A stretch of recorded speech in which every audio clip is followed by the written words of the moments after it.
मौजूद हैं वरिष्ठ अधिवक्ता एडवोकेट सारिक खान।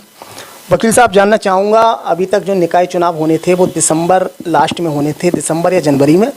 उस समय आप बहुत फास्ट थे, जगह जगह आप मीटिंग कर रहे थे, लोगों से मिलना जुलना कर रहे थे, ज्ञापन दे रहे थे। जब से डेट बढ़ी उसकी, तब से वो आपके ज्ञापन जो देने की संख्या है वो बहुत कम हो गई, मिलना जुलना बहुत कम हो गया। क्या चुनाव की वजह से ही फास्ट होते हैं? अरे ऐसा बिल्कुल नहीं है। आप तो देख ही रहे हैं, पिछले 2016 से मैं लगातार जन समस्याओं के लिए मांग उठाता रहा हूँ। लोगों में आना जाना हमेशा से इस परिवार की परंपरा रही है और आना जाना कहीं कभी भी कम नहीं किया। मेरे ख्याल से नवंबर से लेके और मार्च आ गई है, कम से कम 100 तो मैं शादी के कार्यक्रमों में गया हूँगा। हर शादी में, नामकरण में, सभी में ज़्यादातर सुख दुख में लोगों के यहाँ आना जाना बराबर रहता है। तो शादी वगैरह में तो आप गए होंगे, शादी प्रोग्राम वगैरह जो भी हो रहे हैं, कहीं पे किसी की मौत हो रही है, मृत्यु हो रही है, वहाँ भी गए होंगे आप। मैं उसके अलावा जो सामाजिक जो चीज़ें होती हैं, जैसे आप सामाजिक समस्याओं को लेकर जो ज्ञापन देते थे, वो दिए हैं आपने जब से डेट बढ़ी है?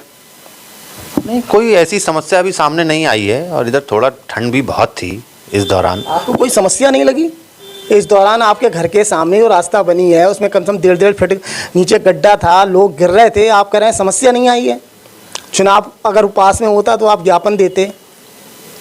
चुनाव लेट हो गया, आपने ना ही कोई ज्ञापन दिया, ना ही मीडिया के सामने अपनी कोई समस्या रखी। आप समस्या नहीं मानते हैं क्या ये? ऐसा नहीं है, ये एक प्रक्रिया है जो सड़क बनने की। कोई ऐसा नहीं हो सकता कि कोई जादू की छड़ी ठेकेदार घुमा दे और एक हफ्ते के अंदर सड़क पड़ जाए। जब सड़क पड़ती है तो कहीं मिट्टी पड़ती है, कहीं बारिश होती है, कहीं फिसलन होती है, कहीं बजरी गिरती है। आपको ये नहीं दिख रहा था कि काफ़ी समय तक काम बंद रहा? यहाँ पे बिल्कुल बंद पड़ा हुआ था, दोनों तरफ गड्ढे थे और आपके घर के सामने का मामला है ये। लोग जाते थे, यानी तो सामने से बड़ा वाहन आ रहा है तो नीचे उतारनी पड़ती थी उन्हें गाड़ी, या गिर आते थे वो लोग। आपको ज्ञापन देना चाहिए था प्रशासन के सामने, चाहे कार्रवाई उसमें होती या नहीं होती वो अलग का विषय था, लेकिन ज्ञापन आपको शिकायत करनी चाहिए थी। चलो, उसके अलावा मैं ये पूछ रहा हूँ आपसे, आगे की क्या तैयारी है? जैसे आज के न्यूज़पेपर में ये आया है कि अप्रैल में चुनाव हो सकते हैं, तो आपको सोचा ज्ञापन देने की? नहीं, तैयारी मैंने आपको बताया, तैयारी तो हमेशा रहती है हम लोग। ज्ञापन देने की पूछा नहीं, आप ज्ञापन से और चुनाव की तैयारी का कोई संबंध नहीं है मेरा। हो सकता है मैं चुनाव ना लड़ूं, लेकिन फिर भी अगर जन समस्या मेरे सामने आएगी तो मैं बिल्कुल जितने भी जनप्रतिनिधि हैं, शासन प्रशासन के अधिकारी हैं, उनके बीच में रहूंगा। नहीं, चुनाव क्यों नहीं लड़ूं? आप लगातार, मुझे लग रहा है काफ़ी समय से आप बहुत तेज थे कि बोले सामान सीट रहती है, चुनाव लड़ूंगा मैं और हर कीमत पे लड़ूंगा। आपने कई इंटरव्यू में ये बात कही थी और काफ़ी दिनों से आप लगे हुए थे। पिछली बार मुझे भी लग रहा है कि पिछली बार जो नगर पालिका का चुनाव था तब भी आप लगे हुए थे, लेकिन जब चुनाव आता है तब आपका मनोबल डाउन हो जाता है, या फिर पता नहीं क्या वजह होती है, आप बैकफुट पर आ जाते हैं? नहीं, क्या वजह है ऐसी? ऐसा कुछ नहीं है, ये सब आपकी अपनी काल्पनिक सोचें हैं। नहीं, मेरी तो सोच ये है कि कोई भी व्यक्ति पढ़ा लिखा, जैसे आपका जो पूरे नगर में जो लोगों से मिलना जुलना रहता है लगातार दोनों समाजों में, तो ये बहुत बड़ी चीज़ है। आप मुस्लिमों से ज़्यादा हिंदुओं में बैठते हैं तो आप, लेकिन चुनाव तक वो मामला, आपका जो सफ़र है वो चुनाव तक और चुनाव से लेकर सीट तक, ये क्यों नहीं पहुँच पाता है? अरे बीच में ही क्यों टूट जाता है ये? मुझे जवाब भी तो देने दीजिए। पिछली बार जब मैं चुनाव की तैयारी कर रहा था तो जब सीट ही बैकवर्ड हो गई थी, तो मैं जनरल में आता हूं, तो मैं बैकवर्ड में कैसे करके चुनाव लड़ सकता था? अब तो सामान आ गई है, अभी से आप कह रहे हैं बोले मैं चुनाव नहीं भी लड़ सकता हूं। आपके जो समर्थक हैं, जो उम्मीद लगाए बैठे हैं कि सारिक भाई इस बार चुनाव लड़ेंगे, कोई अच्छा चेयरमैन हमें मिलेगा, आप उनका मनोबल डाउन कर रहे हैं। आप मेरी बात का अर्थ गलत निकाल रहे हैं। आपने जब ज्ञापन की बात कही तब मैंने आपसे कहा कि मैं जन समस्याओं को उठाता रहूंगा, ज्ञापन देता रहूंगा। हो सकता है मैं चुनाव ना लड़ पाऊं, सीट बैकवर्ड हो जाए, तो कैसे लड़ पाऊंगा? सामान रहती तब की पूछ रहा हूं मैं। सामान रहेगी तो राजनीतिक माहौल क्या बनेगा, उस टाइम के सर्कमस्टांसेस क्या होंगे? आप तो एफिडेविट मांगना चाह रहे हैं कि मैं 100% चुनाव लड़ूंगा, चाहे उसका कुछ भी हो। आंकड़े होते हैं, समीकरण होते हैं, बहुत से लोग चुनाव लड़ते हैं, बहुत से लोग नहीं लड़ते हैं। चुनाव मेरा कोई व्यापार नहीं है, मेरा कोई बिजनेस नहीं है। चुनाव में, राजनीति में समाज की सेवा करने के लिए आगे आना चाहता हूँ। अगर राजनीति में तो मुझे लग रहा है आपका परिवार बहुत वर्षों से है, करीब 30-40 साल हो गए हैं। आपका व्यापार अलग चीज़ होती है, लेकिन राजनीतिक परिवार आपका कहा जाता है। आपके पिताजी लंबे समय से समाजवादी के बड़े बड़े नेताओं से उनके संपर्क, आपका भी संपर्क, लेकिन विषय ये बनता है ना कि आप पढ़े लिखे हैं, समझदार व्यक्ति हैं, सब जगह बैठना उठना है आपका, लेकिन लोग भी यही चाहते हैं कि जो सीट पे बैठे चेयरमैन, विधायक या तमाम जो भी सीटें हैं उस पे योग्य व्यक्ति बैठे, लेकिन आपका जो सफ़र है वो बीच में ही अधूरा रह जाता है। नहीं, ये आपकी गलत आकलन है अपना। मेरा कभी सफ़र कोई अधूरा नहीं रहा। मैं साइंस का स्टूडेंट हूँ और जब मैंने इंटर किया, साइंस से बीएससी की, उसके बाद में मैंने समाज से एक जुड़ाव करने के लिए वकालत का पेशा चुना। और जब मैंने वकालत शुरू की तो मैं अपने वकालत में अपने आप को सफल मानता हूँ, लोगों की मदद करता हूँ, लोगों की सेवा करता हूँ और अपना मेरा जरिया माश भी वही है। तो ऐसे ही मैंने राजनीति में जब कदम डाला, समाज सेवा के हिसाब से डाला, तो जन समस्याओं को उठाता रहा हूँ, लोगों की मदद के लिए हमेशा तैयार रहा हूँ, सुख दुख में लोगों की शामिल रहा हूँ। चुनाव जहाँ तक सवाल है लड़ने का, तो अभी चुनाव आने तो दीजिए। आपने कहा आप चुनाव लड़ते लड़ते मनोबल गिर जाता है। मैं कभी भी मनोबल अपना गिराने वाला व्यक्तित्व ही नहीं हूँ। मैं चुनाव में, आप अगर मुझसे आज से ये कहें कि मैं 100% चुनाव लड़ूंगा, सीट अगर बैकवर्ड हो गई तो फिर मैं कैसे लड़ूंगा? तो वो समय आने दीजिए। ये जो दोबारा से ये समय आगे बढ़ा है, इसके पीछे भी कारण है। इसमें जो ये रिजर्वेशन हुए थे, इनको दोबारा से करने के लिए जो है वो समय आगे बढ़ाया गया है, ऐसे ही नहीं बढ़ाया गया है। तो पहले एक बार ये आने दीजिए कि कौन सी सीट रह रही है, तब आपका सवाल है। कौन सी पार्टी से चुनाव लड़ेंगे? ये तो क्योंकि आपके संपर्क तो मुझे लग रहा है समाजवादी से लेकर भाजपा के नेताओं में है, बड़े बड़े नेताओं से। तो किससे लड़ने का मूड है? ये मैं पहले भी बता चुका हूं कि मैं समाजवादी पार्टी में हूं और समाजवादी पार्टी की विचारधारा को पसंद करता हूं और समाजवादी पार्टी से ही टिकट मांगूंगा। समाजवादी के जो और दावेदार हैं यहाँ पे, एक नूर इस्लाम जी हैं, एक प्रोफेसर राशिद हैं, ये लगातार जो सामाजिक कार्यक्रम हो रहे हैं उसमें शामिल हो रहे हैं। अभी तो नूर इस्लाम ने एक रैली भी निकाली थी काफ़ी बड़ी। प्रोफेसर राशिद ने अभी डॉक्टर जो बनी है लड़के, उनका सम्मान वगैरह करा। वो मेन चीज़ ये है, इस तरीका के वो प्रोग्राम जो सामाजिक प्रोग्राम है उसमें लगातार सक्रिय हैं वो। बहुत अच्छी बात है और सक्रिय रहना भी चाहिए। मैं नूर इस्लाम भाई की मैंने रैली के फ़ोटो देखे, उन्होंने काफ़ी बड़ी रैली थी उनकी, उनके साथ में लोग हैं, सभासद भी हैं नूर इस्लाम भाई। और जहाँ तक हमारे अजीज़ दोस्त प्रोफेसर राशिद साहब का सवाल है, उन्होंने कार्यक्रम किया। सबका अपना अपना तरीका होता है समाज से जुड़ने का। जो नीट में बच्चों ने सिलेक्शन लिए, आपने शायद देखा नहीं होगा, मैंने फेसबुक पे भी फ़ोटो पोस्ट किए थे। मैं उन हर बच्चों के घर पे जाने का मैंने प्रयास किया और उन बच्चों की मैंने हौसला अफजाई की उनके घरों पर जाके। उन्होंने अपने यहाँ, उनके एक दोस्त हैं जो वहाँ बदायूं में पोस्टेड हैं, सरकारी डॉक्टर हैं वो, उन्होंने अपने बच्चे के जन्म दिवस पे उन्होंने लोगों को बुला के सम्मान दिया वहाँ पे। तो अपना अपना तरीका है, काम उन्होंने भी वही किया। उन्होंने भी हौसला अफजाई की बच्चों की, जिन लोगों ने सिलेक्शन लिया, और मैंने उन लोगों के घरों पे जाके उनकी हौसला अफजाई की। आपने फ़ोटो देखे होंगे, आप पता नहीं कहाँ जो है वो। इसके अलावा मेरा एक सवाल और है, राजनीति से अलग आपकी जो दोस्ती है एक नवाबगंज के वरिष्ठ समाज सेवी या भाजपा नेता कहा जाए रमेश गंगवार जी से है।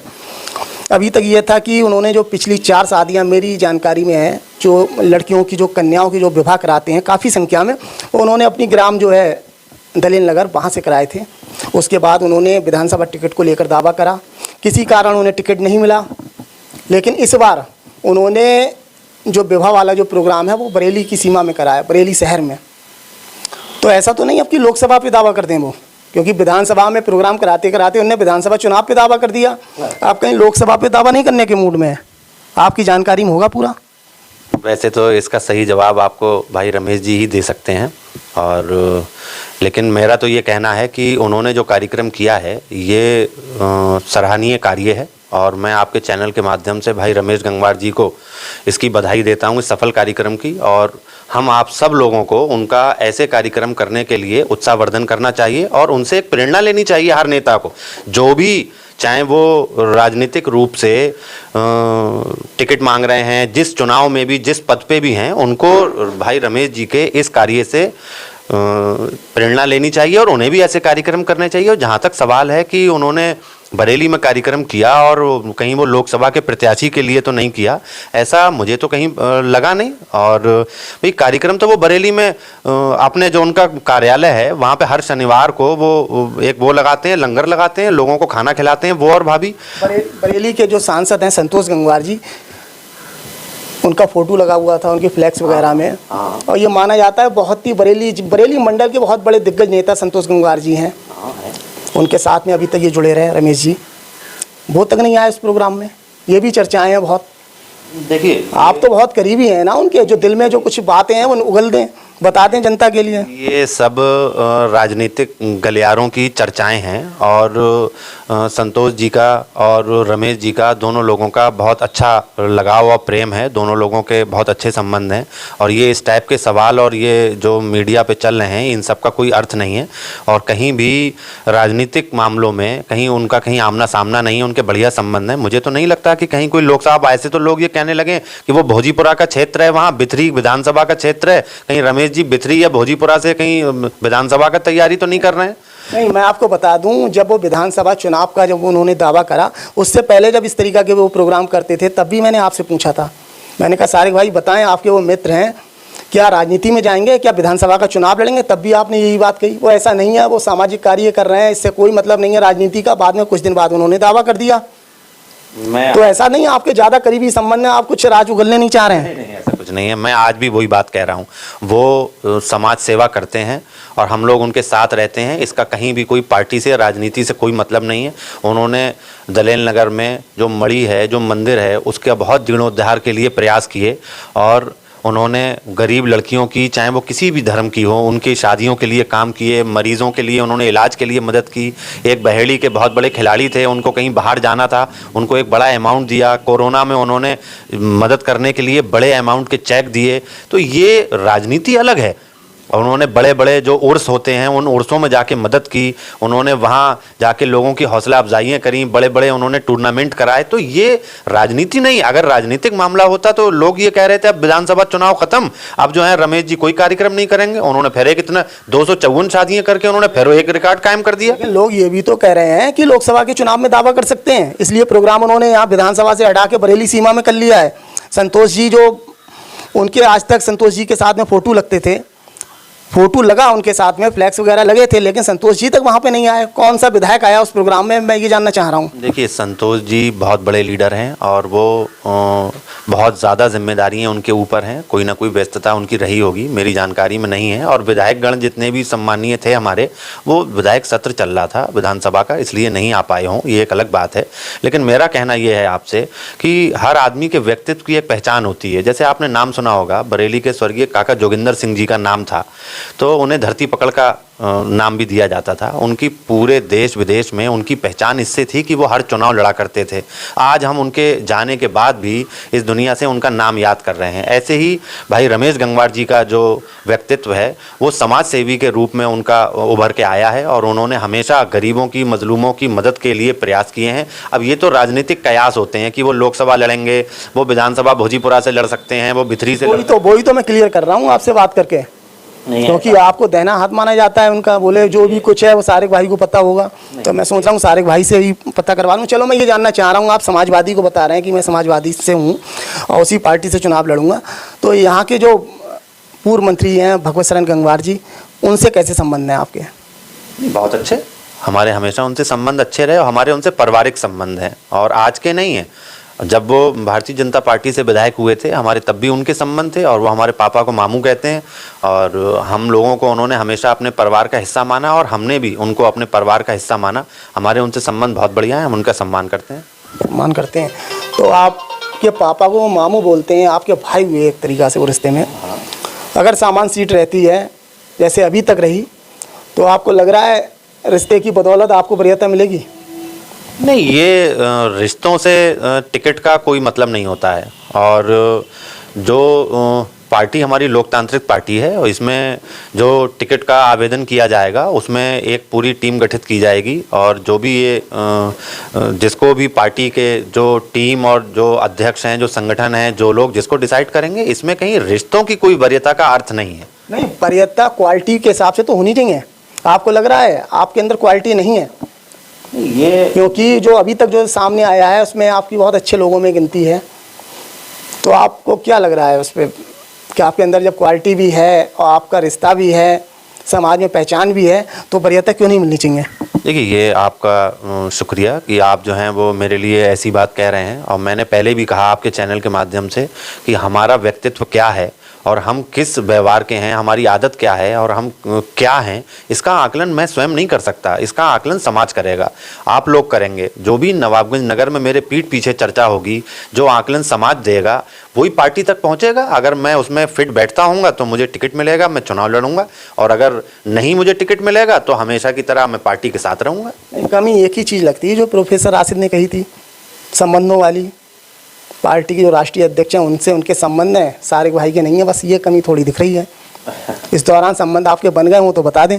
नहीं, देखिए, मैं कोई भी ऐसी बात नहीं कहूँगा आपसे, वो भी मेरे दोस्त समान हैं राशिद भाई। मैं तो ये देखता हूँ कि जो हर चुनाव में यहाँ विनिंग भी रहे हैं और हारते भी हैं डॉक्टर ताहिर साहब और उनके परिवार के लोग, वो आप बताइए मुझे, कहीं कोई रैली निकालते हों या वो कहीं पे कोई ऐसा कोई कार्यक्रम करते हों जिसमें बच्चों का कहीं कोई सम्मान करते हों, कुछ करते हों, लेकिन वो ज़मीनी बात करते हैं और ज़मीन पे रह के बात करते हैं। वो कहीं उनके शिवपाल जी से उनके संबंध थे, बहुत नज़दीकी थे, जग जाहिर था, तो इसका आकलन समाज में अपने आप हो जाता है। मैं आपसे कहूँ, मेरे अखिलेश जी से संबंध है, बहुत अच्छी बात है, उनके संबंध है डायरेक्ट अखिलेश जी से, लेकिन मुझे जो लगता है, मैंने पहले भी कहा कि नगर पंचायत नगर पालिका चुनाव के टिकट के लिए आदरणीय अखिलेश यादव जी एक अपना संगठन उनका ज़िले में है, और जो विधानसभा के प्रभारी होते हैं और जो लोकसभा के प्रत्याशी रहे होते हैं, जो ज़िले में अध्यक्ष होते हैं, और जो इनकी एक पूरी समिति बनाई जाएगी जो इसका आकलन करेंगे कि कौन प्रत्याशी ठीक है, वो ही लोग टिकट का आवंटन करेंगे। जिला की कमेटी की बात कर रहे हैं ना आप, जब उनके लिए आपके पार्टी के राष्ट्रीय अध्यक्ष ने जब आश्वासन दे दिया है तो लग रहा है अब जिला की कमेटी कुछ कर पाएगी, क्योंकि ये बात तो उन्होंने खुद कही थी कि मुझे आश्वासन मिल चुका है। नहीं, कोई इस पे मैं कोई टिप्पणी नहीं करूंगा, क्योंकि मैं जिस पार्टी में हूं और जिस पार्टी की विचारधारा के मैं साथ में हूं, उसके राष्ट्रीय अध्यक्ष जी के खिलाफ मैं चला जाऊं, मेरी क्या हैसियत उसमें। मैं एक बहुत छोटा सा उसमें कार्यकर्ता हूं। अगर उनसे राष्ट्रीय अध्यक्ष जी ने कोई वायदा कर दिया है तो उन्हें टिकट मिलेगा, हम लोग लड़ाएंगे, क्या दिक्कत है। तो मानना है ये बात के लिए नहीं, ये तो आप राशिद भाई से पूछिए, अगर उनको आदरणीय राष्ट्रीय अध्यक्ष जी ने टिकट के लिए आश्वासन दे दिया है तो फिर टिकट उनको मिलेगा तो हम उन्हें लड़ाएंगे, क्या परेशानी है।